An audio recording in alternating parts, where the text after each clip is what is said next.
Vía Pública.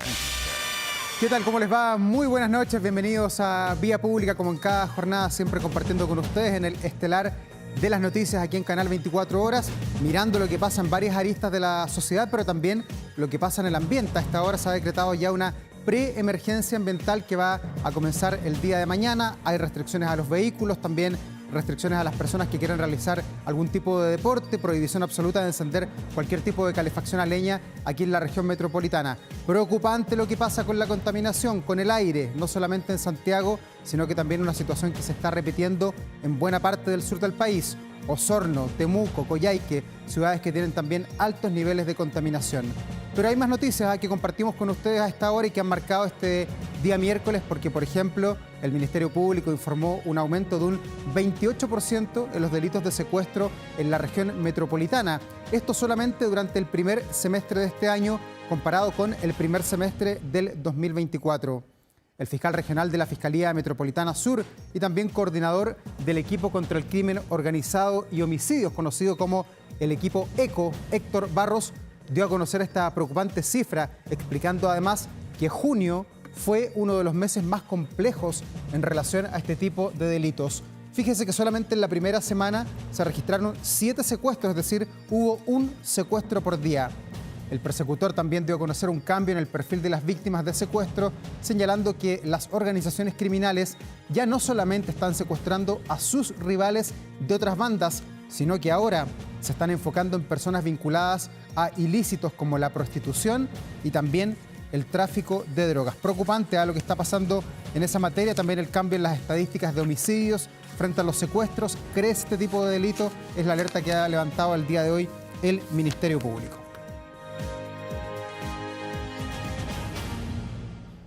Vamos a la política. Todavía estamos conversando sobre los ecos, las reflexiones de lo que fue el resultado en la primaria oficialista del día domingo y queremos hasta ahora profundizar en aquello, en lo que ha sido además esta semana de mucho debate y para eso vamos a tomar contacto con el senador Juan Ignacio Latorre, senador del Frente Amplio, expresidente además del partido. ¿Cómo le va, senador? Qué gusto estar aquí en Vía Pública.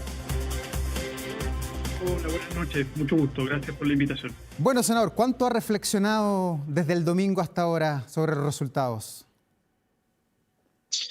No, una es la reflexión personal y otra es la que estamos llevando colectivamente como partido. Nos vamos a dar un tiempo y de discusión también con las bases militantes en todo el país. El partido está convocando a esos espacios.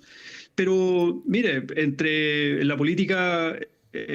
Claro, hay que darse los tiempos de reflexión, pero al mismo tiempo hay que asumir los desafíos que vienen. Y acá lo importante es cómo nos ponemos a disposición de Janet Jara, que ganó categóricamente, y darle los méritos también. Uno puede, claro, hablar de el mal resultado del Frente Amplio, que eso nos tocará analizar a nosotros, que falló en la campaña, el diseño y la estrategia, pero también el mérito de Janet, que hizo una muy buena campaña, una gran candidata. Conectó con la ciudadanía, tiene un carisma, tiene unos atributos personales muy potentes y que hoy día se transforma en la lideresa, ¿no? Nuestra candidata de todo el progresismo y por tanto el desafío que viene es cómo... Estamos conversando hoy con el senador Juan Ignacio Latorre, senador del Frente Amplio, sobre los resultados del fin de semana. Recordemos que el Frente Amplio sacó poco más de un 9% de los votos, un 60% Janet Jara, que fue contundente en cuanto a la cantidad de votos que tuvo sobre el universo que participó en esta primaria oficialista. Ahí volvió el senador Latorre. Bueno, senador, ya que está de regreso, le planteo otra pregunta. El Frente Amplio sacó 9%, un poquito más el día domingo. ¿Cuánto esperaban sacar ustedes? Porque el candidato Gonzalo Vinter dice que claramente no se cumplieron las expectativas que tenían. A ver, la meta obviamente en una competencia era ganar, eso era lo primero. Y después, si es que no se ganaba, era tener un buen resultado, un buen desempeño y claramente estuvo muy lejos de aquello. Senador, ¿y qué es lo que viene ahora para ustedes? ¿Cómo se van a integrar o cuánto van a tener de participación en el programa que eventualmente pueda plantear Janet Jara? Vamos a contribuir al programa. Creo que el desafío es un programa común de todo el progresismo, de todo el oficialismo. Ya está la mesa de los partidos políticos constituida. Y vamos a ponernos a disposición desde ya a ese trabajo, su objetivo. Eso es lo fundamental y al mismo tiempo el llamado a una lista parlamentaria unitaria. Yo creo que eso es lo que garantizaría una mejor representación de todo el sector en la elección parlamentaria. Ya, pero ¿comparten plenamente la línea de pensamiento que tiene Janet Jara o tienen alguna diferencia? A ver, claramente acá el desafío es construir un programa común. Las ideas que planteó Janet Jara en la campaña ciertamente las compartimos, pero es muy distinto una hoja de ruta de ideas que planteas en una primaria a un programa de gobierno que le presentas al país de cara a la primera vuelta y además con un elenco parlamentario que va a apoyar ese programa. Y eso está por construirse. Entonces, acá no se trata solo de ponerse detrás de una candidata, sino que también se trata de construir un programa común como progresismo. Y en eso habrá que analizar qué es lo que el gobierno del presidente Boric avanzó siendo minoría en el Parlamento y qué quedó pendiente o qué no se hizo bien, qué no se ha hecho bien y qué tareas quedaron pendientes, ¿no? Entonces, me parece que esa es la hoja de ruta que hay que construir ahora y el liderazgo político de Janet Jara es muy potente. A mí me tocó trabajar con ella en la reforma de pensiones en el Senado. Ella fue capaz de construir diálogo, construir acuerdos.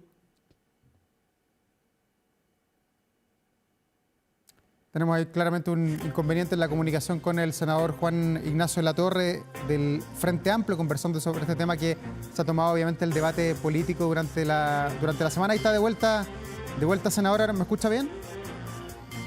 Sí, yo lo escucho bien, yo lo estoy escuchando bien. Senadora, aprovecho a preguntarle, ¿ustedes van a exigir que Janet Jara tenga mayores definiciones en torno a Cuba, en torno a Venezuela, que fue uno de los temas que permanentemente aparecieron en la campaña por las discrepancias que ella tenía entre la visión de ella como candidata y el Partido Comunista? ¿Le parece que ya dijo todo lo que tenía que decir sobre esos temas o preferirían que haya más claridad sobre cómo se mira a Cuba y cómo se mira a Venezuela?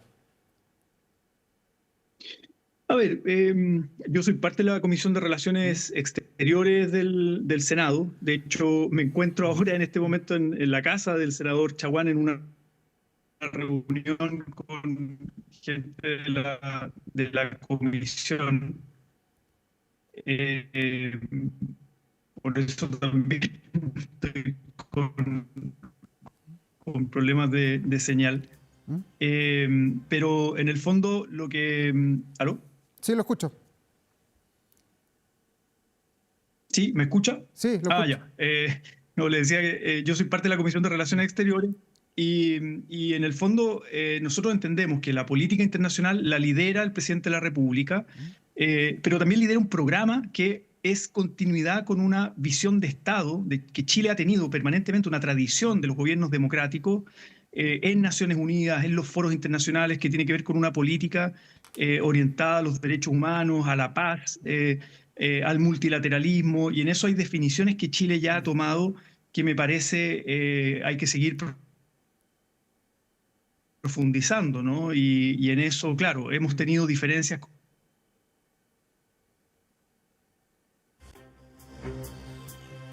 Ahí tenemos un inconveniente claramente con el senador Juan Ignacio Latorre del Frente Amplio, problemas de comunicación. Ahí dice que está en un lugar donde obviamente hay problemas de señal para enfrentar esta entrevista. Ahí volvió el senador Latorre. Ha sido muy acontecida esta entrevista, senador.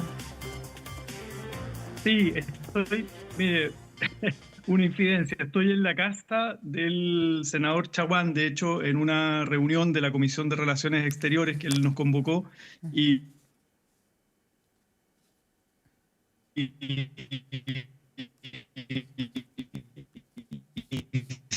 Bueno. Y un rato la reunión para poder hablar con usted, entonces estoy con... Sí, no, se comprende. Siempre que entrevistamos al senador Chaguán no hay mayor inconveniente, pero bueno, hoy día realmente así son las comunicaciones, la propagación, quizás tiene mucho que ver la contaminación que está enfrentando la capital. Le agradecemos al senador Latorre, vamos a intentar, por supuesto, más adelante tratar de mejorar esa comunicación para tener obviamente la opinión de él como senador de la República, el único senador del Frente Amplio, que quedó bastante complejo en cuanto a su visión después de lo que ha sucedido durante el fin de semana con estos resultados que obtuvo el Frente Amplio de poco más del 9%, que era lo que no esperaba el partido y no esperaba el candidato, por lo menos así se ha planteado. Pero vamos a continuar conversando sobre política, porque esta jornada de día miércoles ha quedado marcada por lo que pasó en el Congreso con la denuncia que ha hecho el diputado ex senador Jaime Naranjo, que apuntó directamente contra la presidenta del Partido Socialista, acusándola de ejercer un matonaje, de ejercer un sicariato político, luego de que hoy día se le notificara a él de que fue expulsado de la bancada del Partido Socialista. Queremos tener el derecho a réplica por todo lo que se ha dicho durante esta jornada y para eso vamos a tomar contacto con Paulina Bodanovich, senadora del Partido Socialista, senadora además por la región del Maule. ¿Cómo está, senadora? Hola, buenas noches, Davor. Muy bien, gracias. Bueno, aquí la reina del sur. Sí, se han dicho muchas cosas en el día de hoy. Partamos conociendo un poquito la génesis de todo lo que ha dicho el diputado Naranjo durante el día. ¿Usted presionó para que él fuera expulsado hoy de la bancada del PS o no? Mire, lo primero, me llama harto la atención que sea un hecho tan relevante y que se le dé tanta cámara a un hecho que es propio de decisiones de una bancada. En segundo lugar, señalar que la palabra que él ha usado es errónea o falaz en relación a ser expulsado. La verdad es que él renunció al Partido Socialista en octubre pasado con la intención, tal como lo señaló, de competir al Senado en la región por la cual yo soy senadora. Él es diputado por el Maule Sur, yo soy senadora por toda la región y yo escuché hoy día, no he tenido tiempo ni de leer ni de escuchar todas las declaraciones, pero sí escuché a Raúl Leiva, diputado socialista, que explicó muy claramente cuál es la situación. Y la situación es que alguien que pretende competir en un cargo por el propio partido, y en este caso en contra de la presidenta del partido, no puede pretender, y perdóneme lo coloquial de la expresión, pero en el campo y en el Maule se dice así, tener chicha y chancho. Es decir, estar en la bancada socialista y competirle al Partido Socialista. La verdad es que eso no resiste ningún análisis. Entonces, esto de inventar calificaciones, palabras, la expulsión, la verdad es que yo lo encuentro bien lamentable, Davor, porque ¿sabe por qué? Yo, mientras todo esto ocurría, yo estaba trabajando en el Senado.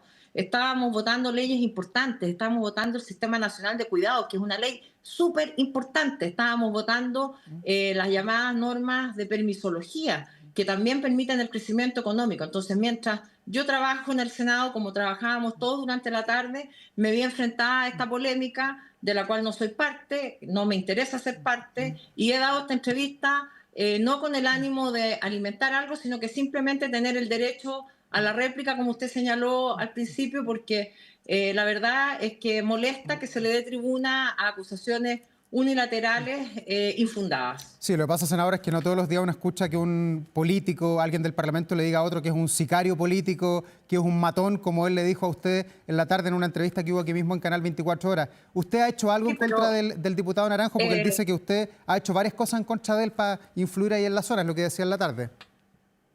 Mire, él ha hecho de su conducta política una costumbre de atacarme, de hostigarme, tanto que hoy día he recibido la solidaridad de cientos de personas del Maule, de las mujeres maulinas, de la Vicepresidencia Nacional de la Mujer de mi partido, Daniela Chicardini, que han sacado un comunicado expresando que aquí hay violencia política. Cuando se acusa a alguien de ser sicario, recordemos que el sicariato es un delito. Y eso es obrar por pago o recompensa en contra de alguien en un homicidio. Entonces aquí son acusaciones muy fuertes. Alguien que busca protagonismo a raíz de imputarle un delito a un tercero, yo creo que tiene que hacerse de verdad, revisar en su conducta, tomar alguna conciencia de lo que está haciendo, porque a mí me parece que uno puede tener diferencias en la política, pero las diferencias no son personales. Tampoco dan para calificar a alguien y sobre todo creo yo que uno tiene la obligación, cuando está en política, de trabajar. Los parlamentarios hablamos por nuestras leyes.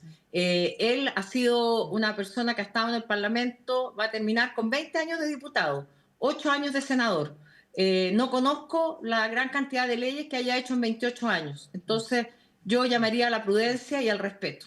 ¿Usted, senadora, lo ve a él como una amenaza electoral ahí en la región del Maule? ¿Eso es lo que él plantea como argumento de por qué usted tendría un encono con él? Mire, yo no tengo encono, yo soy la senadora del Maule, yo voy a ir a la reelección. La designada, le dijo en la tarde también. Sí, mire, la gente puede decir lo que quiera, pero la verdad es que la Constitución Política de la República señala el método de reemplazo de los senadores. Cuando Álvaro Elizalde era el senador de la región, también lo calificó en términos similares a los que hace hoy día de mí. Cuando se nombró al delegado presidencial en la región, dijo que Elizalde había hecho operaciones y dijo un montón de cosas. Entonces hay gente que hace de la política un conventillo. Yo no he hecho nunca de mi vida esto. Yo me dedico a trabajar. He trabajado por casi más de 20 años, 25 años como abogada en el ejercicio libre de la profesión, y hoy día con mucho orgullo y con mucha responsabilidad y con mucha dedicación ejerzo como senadora por el Maule. Hago un trabajo territorial intenso. Es cosa de que pregunten y vean mis redes sociales cómo estoy permanentemente trabajando con la gente. He sacado importantes leyes adelante de mi autoría, como la ley antiterrorista, de la que estoy muy orgullosa, porque una ley que demoró 13 años en tramitarse, ingresamos un proyecto de ley que se tramitó y se aprobó en un tiempo bastante importante.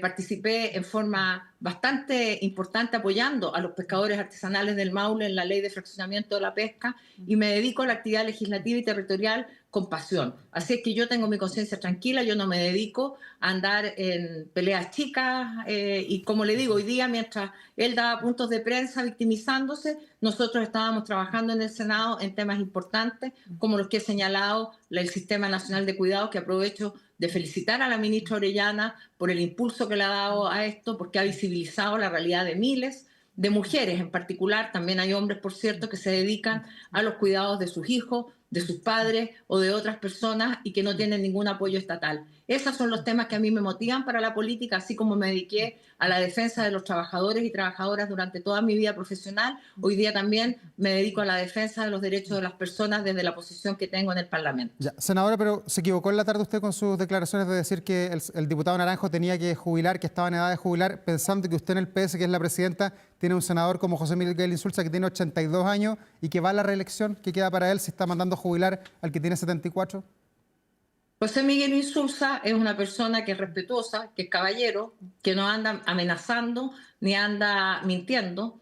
Y en segundo lugar, quiero decirle que tiene un periodo de senador, no 28 años en el Congreso. Ya, pero, o sea, ¿no se arrepiente de esa frase de la tarde? No, creo que corresponde a la realidad. Es una persona que ya en 28 años yo creo que uno dio todo lo que podía dar. Ya. Senadora, bueno, de entre las acusaciones que hicieron en la tarde que planteó el diputado Naranjo en este mismo canal, por eso es que la estamos entrevistando a usted a esta hora en vía pública, dijo que usted había interferido en la salida de la Seremi de Desarrollo, que había llamado incluso a ministros del presidente Boric porque ella no le seguía el amén y que su conducta de desarrollo en la zona era que el que no le seguía el amén en el fondo, usted lo acusaba y lo sacaba. ¿Qué puede decir frente a esa acusación que planteó el diputado? Voy a decir solamente que los Seremi responden a la línea política del ministro o ministra, que son funcionarios de confianza, y que esa Seremi, como cualquier Seremi, llegaron a hacer eso porque están nombrados por el presidente de la República o por los ministros en representación de un partido político. Así que, así como el diputado salió porque no corresponde que siga en una bancada, si va a competir contra el propio partido de esa bancada, la Seremi también sabe los motivos por los que ella salió. Senadora, y este caso, el caso Naranjo, este enfrentamiento directo con usted, que es la presidenta del partido, ¿va a influir de alguna manera en la negociación de las listas parlamentarias? Porque él dijo en la tarde aquí que lo estaban llamando de todos los partidos para ser candidato a senador, de todos, y los mencionó la ADC, el Partido Comunista, el Frente Amplio, los nombró con nombre y apellido. Bueno, yo creo que cuando uno pertenece a un partido político lo hace por adhesión a los principios, valores de ese partido, y me parece que cada uno es libre de escuchar o buscar el amparo de otro partido.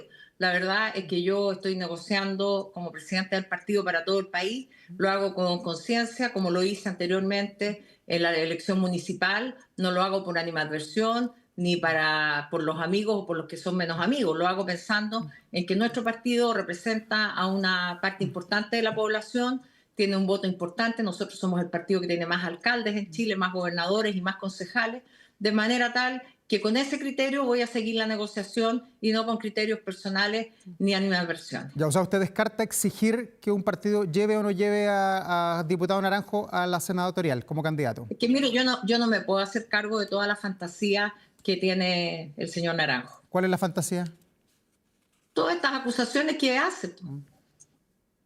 La cuestión es que usted es una sicaria política, que es una matona y un montón de cosas más que para qué las vamos a repetir hasta ahora. Sí, mire, yo podría querellarme en contra de él, no lo voy a hacer porque creo que lo único que él busca es ganar protagonismo con esto, un protagonismo que no tiene en la región, lo busca a través de los medios de comunicación. Entonces, yo no me voy a hacer cargo de más cosas de las que él ha señalado. ¿Y esto de dónde viene, senadora? Porque usted ha estado toda la vida en el PS y él también. Se fue en noviembre, renunció voluntariamente, estuvo 33 años en el PS. ¿De dónde nace todo esto, estas peleas?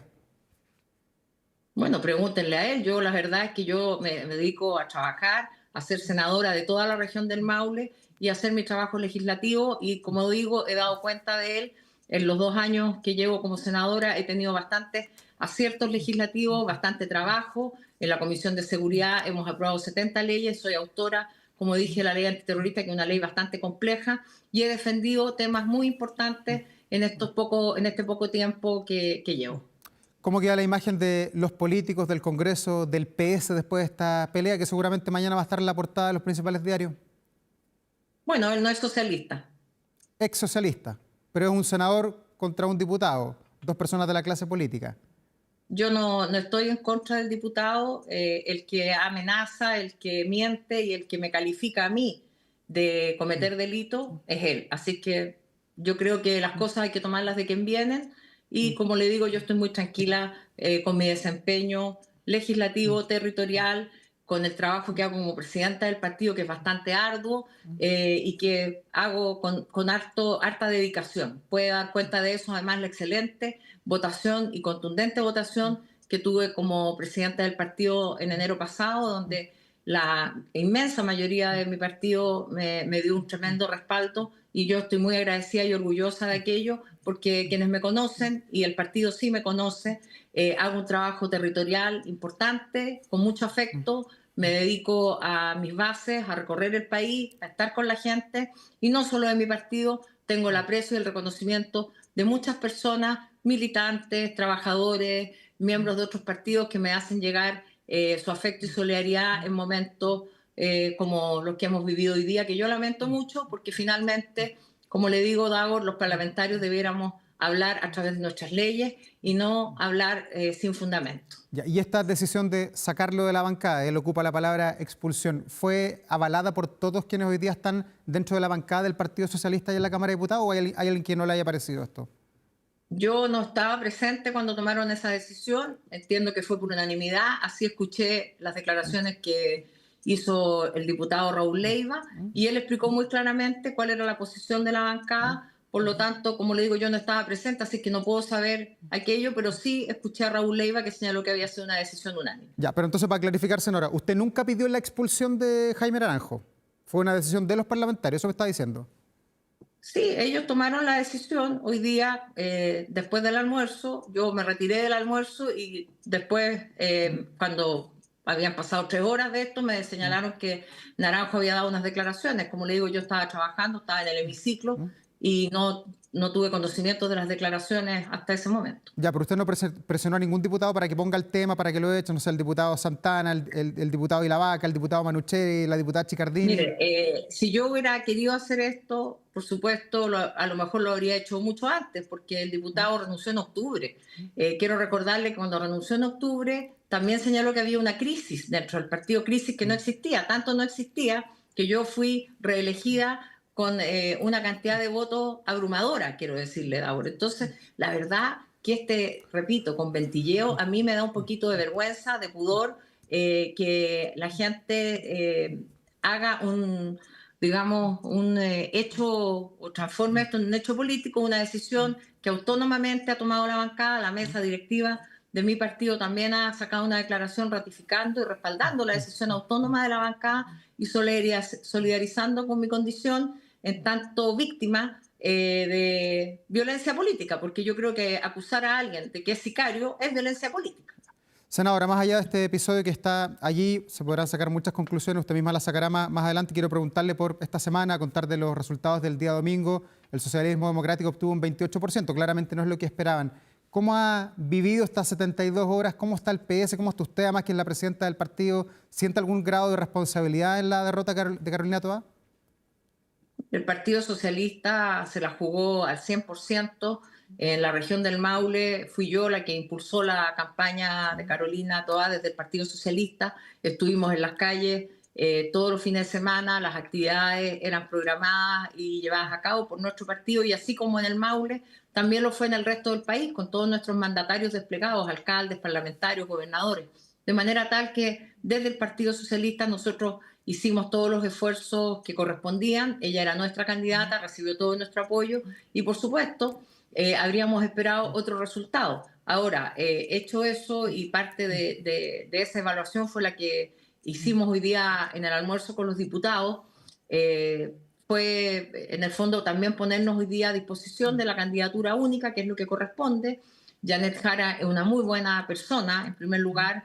Yo tengo un cierto grado de amistad con ella y me honro de decirlo porque fuimos subsecretarias ambas del gobierno de la presidenta Bachelet, y mantenemos una amistad desde aquella época. Es una buena persona y es una muy buena candidata.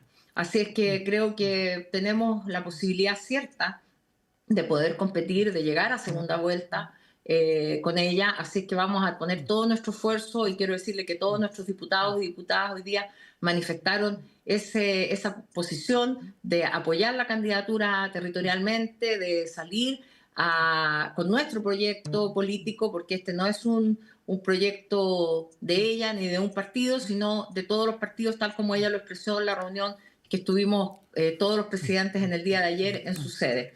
Así que vamos a trabajar en lo programático, vamos a entregar propuestas, vamos a entregar nombres al comando, vamos a estar en lo territorial también, porque es lo que corresponde. Nosotros nos sumamos a este proyecto, que es el proyecto hoy día de todo el progresismo, y yo espero que también lo sea así una vez que ojalá la democracia cristiana también decida sumarse en la lista parlamentaria y también a la candidatura de Janet. Ya. ¿Y usted sigue firme al mando del Partido Socialista? Porque el presidente del PP dijo que él estaba disponible después de los resultados del domingo a dar un paso al costado. ¿Usted no tiene esa idea en la cabeza por ahora?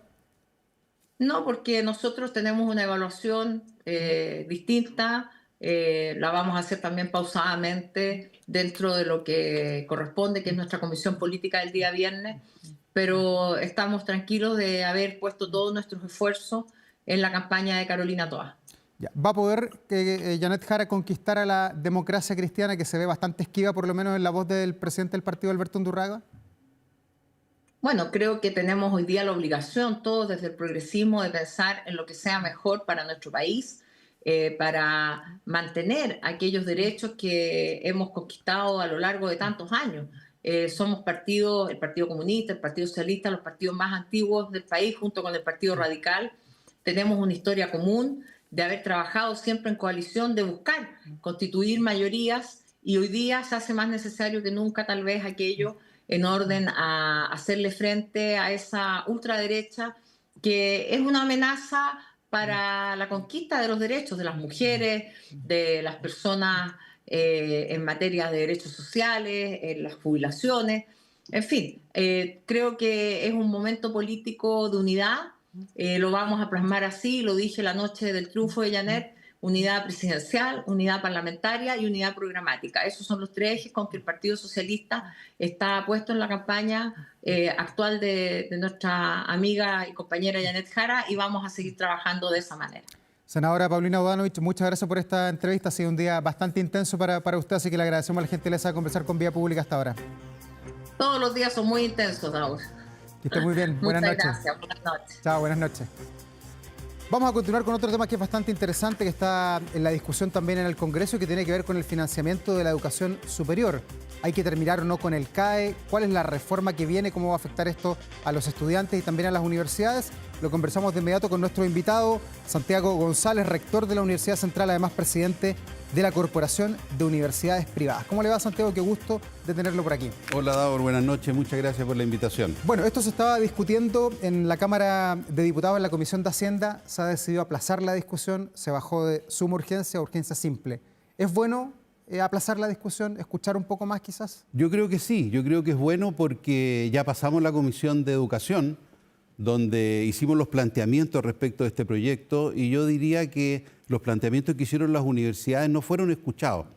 Y esto ahora pasó a la Comisión de Hacienda, las universidades han seguido haciendo sus planteamientos, venimos desde octubre haciendo planteamientos, El gobierno, la verdad es que no ha escuchado la posición de las universidades del sistema de educación superior y ahora, claro, yo diría que la presión ha sido fuerte y por lo tanto el gobierno, yo diría que ha reaccionado, le ha sacado la urgencia al proyecto para poder evaluarlo y meditarlo con más calma. Este es un proyecto muy importante que involucra a toda la educación superior y que tiene una proyección de muchísimos años. ¿Y por qué cree usted que no lo han escuchado o no lo han escuchado lo suficiente a usted y a otros rectores de las universidades? ¿Hay un tema ideológico o hay unas ideas que son fijas para las personas que llevan esto adelante? Mira, yo creo que el proyecto, el gobierno lo ha presentado con algunas ideas fijas, ¿no es cierto?, que en general al sistema de educación superior no le resultan razonables. Y nosotros lo hemos planteado. Y yo diría que, sinceramente, no he escuchado ningún rector de ninguna universidad, incluso de las universidades estatales, que diga que el proyecto le satisface como ha sido presentado. Porque tiene muchas deficiencias que afectan a los estudiantes, que afectan a las universidades y que afectan al sistema en general. Por lo tanto, creo que esto tiene que ser reevaluado y tiene que ser abordado. No nos olvidemos que este proyecto tiene dos partes. Una que es la condonación y el refinanciamiento del CAE, sí, de los deudores, y otra que es el financiamiento de la educación hacia el futuro, que es la más preocupante, porque eso nos va a comprometer por muchísimos años. ¿Y por qué ustedes ven allí un perjuicio económico? ¿Esto afectaría por igual a todas las universidades que hoy día se definen como privadas en nuestro país, a las que están con gratuidad y a las que están sin gratuidad? Yo diría que esto afecta a todas las universidades, ¿no es cierto? A las públicas, a las privadas, a las del CRUCH, a las de la CUP, a todas. Y no solamente afecta a las universidades porque afecta a los estudiantes. No nos olvidemos que se eliminan las becas, por ejemplo. Las becas que hoy día otorga el Estado, las becas de excelencia académica, se eliminan y todos los jóvenes o acceden al financiamiento FES o no acceden al financiamiento FES.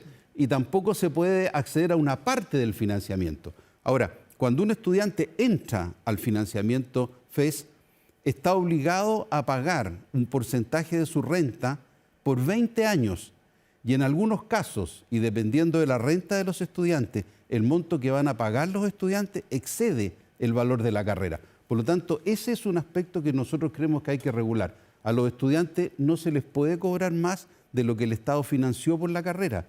Nosotros creemos que eso es lo justo y eso es lo que corresponde. No podemos cargarles un impuesto a los estudiantes. Esto no puede ser un impuesto. Esto tiene que ser una retribución al valor que le entregó el Estado para financiar los estudios de los jóvenes. Ya, rector, ¿y han podido plantear sus posiciones, por ejemplo, con el ministro Cataldo? ¿Él ha estado llano a escucharlo? ¿O ustedes sienten, como han dicho otros rectores, que hay una cierta animadversión de este gobierno con las universidades privadas? No, Juan Eduardo Vargas, por ejemplo, lo decía el otro día. Sí, yo diría, con el ministro Cataldo, la verdad es que hemos tenido una o dos oportunidades de conversar con él.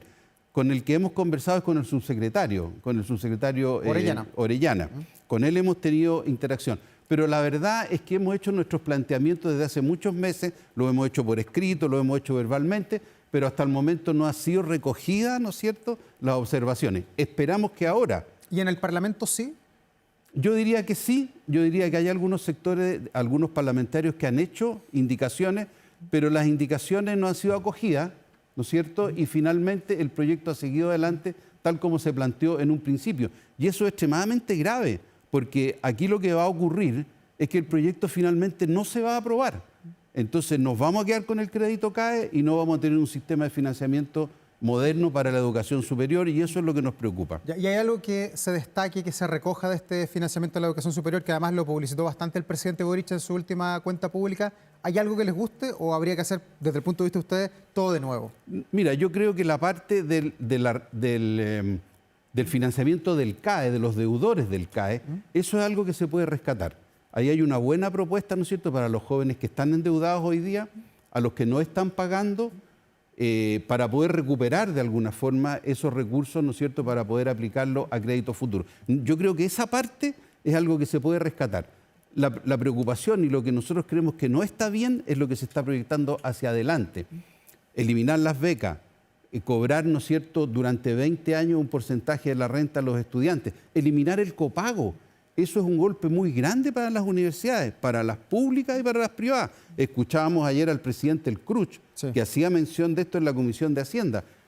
Las universidades estamos todas, ¿no es cierto?, estamos supeditadas a las reglas de la Comisión Nacional de Acreditación. y todas tenemos que cumplir con los criterios y con los estándares de calidad.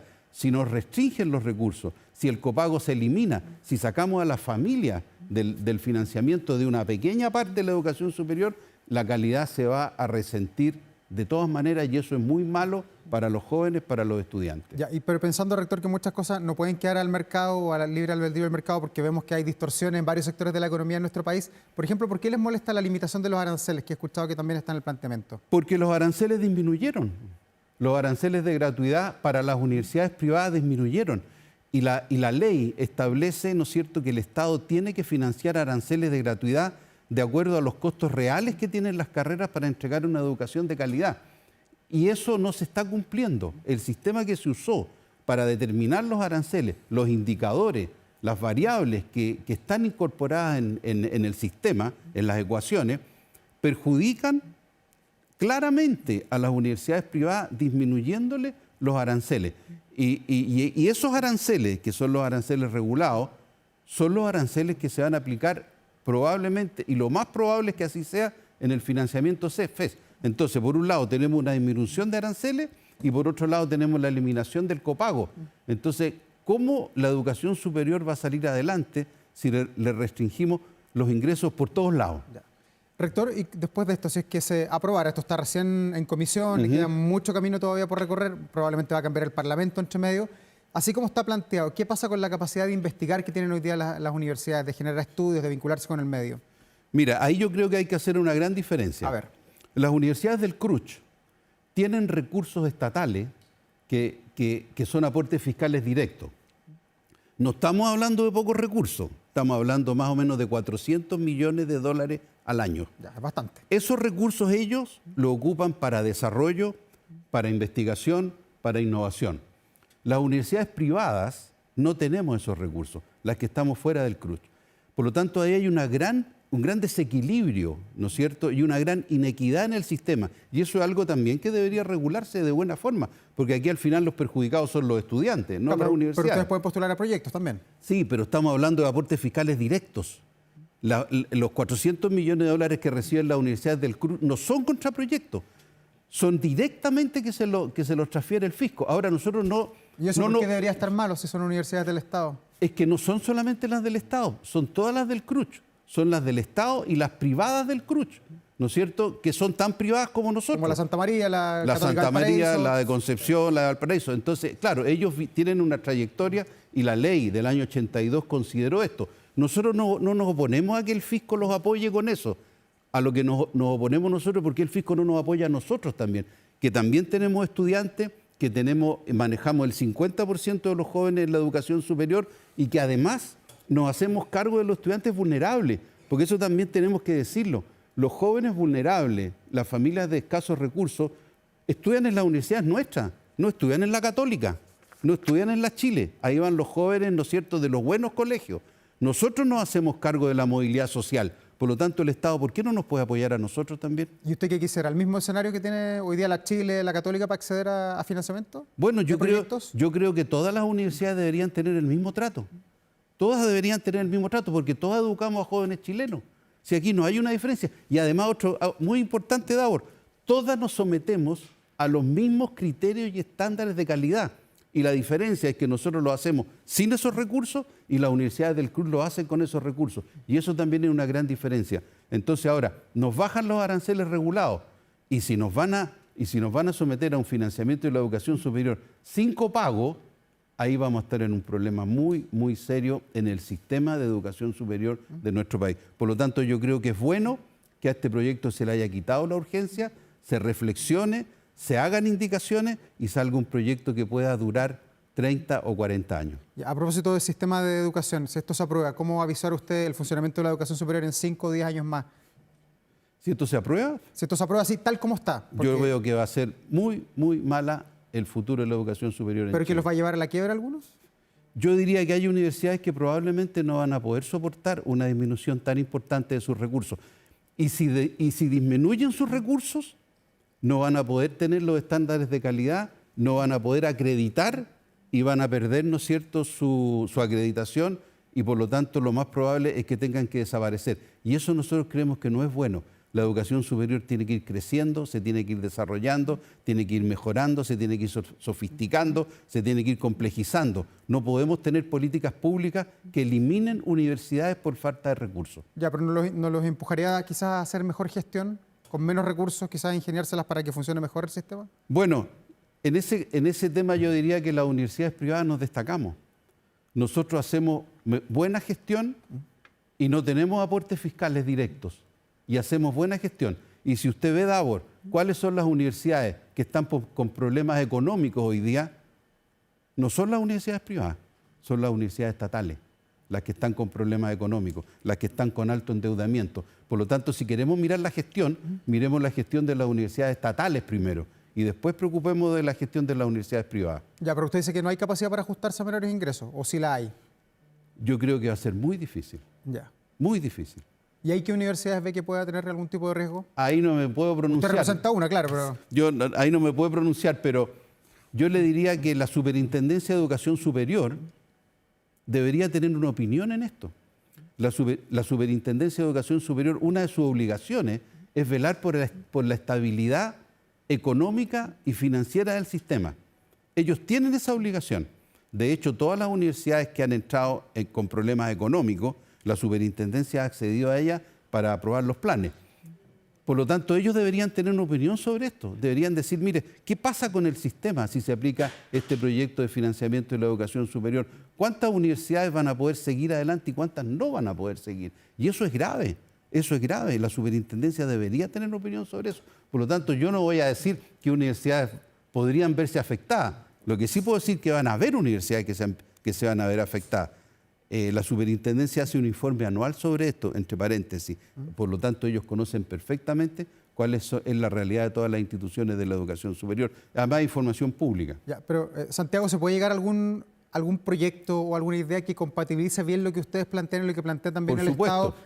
Porque ahora se plantea que en muchos casos no haya independencia para las universidades.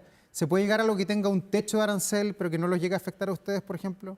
Mira, esto es sencillo, si esto no es tan complejo. Desde su punto de vista, porque otros dicen que es Yo complejo. diría que, ¿qué cosas hay que arreglar en este proyecto?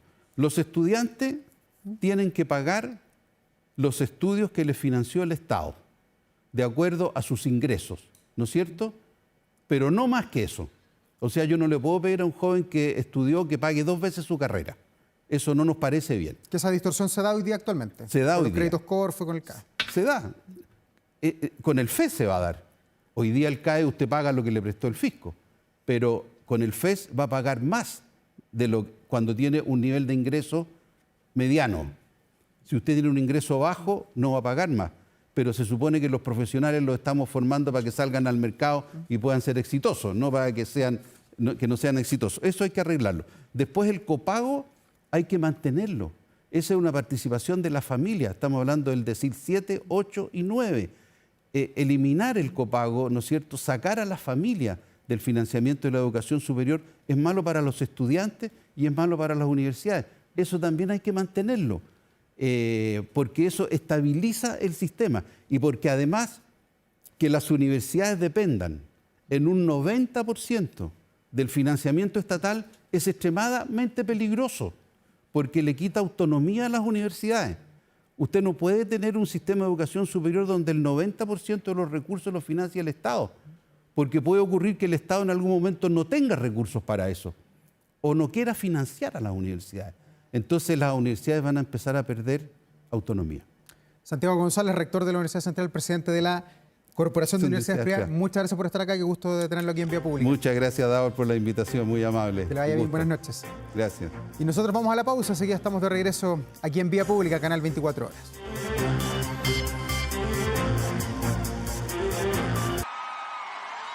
Once de la noche con 59 minutos, estamos de regreso en este Vía Pública. Recuerden que hay preemergencia, está más o menos la contaminación en Santiago, por eso se ha decidido decretar la preemergencia para mañana. Hay una serie de restricciones vehiculares, de deporte, paralización de algunas empresas. No se puede utilizar tampoco leña ni de algún tipo de calefactor que eche humo, porque eso ayudaría a que se contamine aún más Santiago. Está todo, en todo caso, publicado ahí en 24horas.cl, donde también hasta ahora tenemos más informaciones que compartir con ustedes. Esto que tiene que ver con los fondos de la AFP. ¿Cómo le fue al tuyo? Buena pregunta. los multifondos registran grandes ganancias en el primer semestre del 2025. Algunos multifondos registraron sus mejores rentabilidades en 6 años. Este vaivén de las cuentas que muchos tienen, hay gente que todos los días está mirando cómo van sus fondos, el fondo A, B, C, D, cada uno de los que componen el sistema de AFP de nuestro país. Hay que ver, hay que monitorear ahí cómo le ha ido a cada uno de ustedes.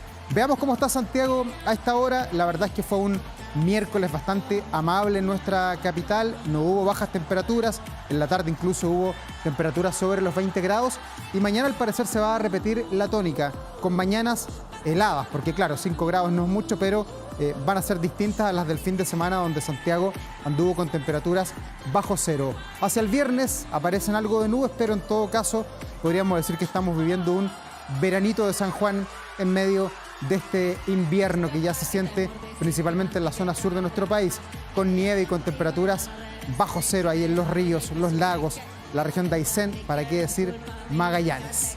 Estamos despidiendo este Vía Pública, pero usted la escucha, amiga de Chile, Shakira.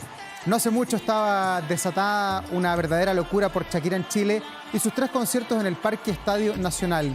Hoy, sin embargo, la colombiana anuncia una nueva visita a nuestro país, esta vez a un show a fin de este año. La cantautora retornará a Chile antes de lo pensado y se va a presentar en la última parte del 2025 en Santiago, donde además va a incluir en la gira pasos por la Argentina y también por el Perú. La misma productora encargada de su anterior visita, Phoenix Entertainment Group, acaba de lanzar un teaser en redes que adelanta con cierta claridad lo que viene con la colombiana en esta gira en español, que va a ser otra más, siempre se supera ella misma. La que viene ahora va a ser nuevamente la más exitosa de toda la temporada 2025. Como siempre ha sido un placer compartir con ustedes aquí en Vía Pública, cerrando las transmisiones. Se nos fue el miércoles, ya estamos a jueves, 0 horas con 1 minuto. Nos despedimos en vivo y en directo para todo el país. Nos reencontramos mañana. Que estén muy bien, buenas noches. Mucho gimnasio, pero trabaja el cerebro un poquito también.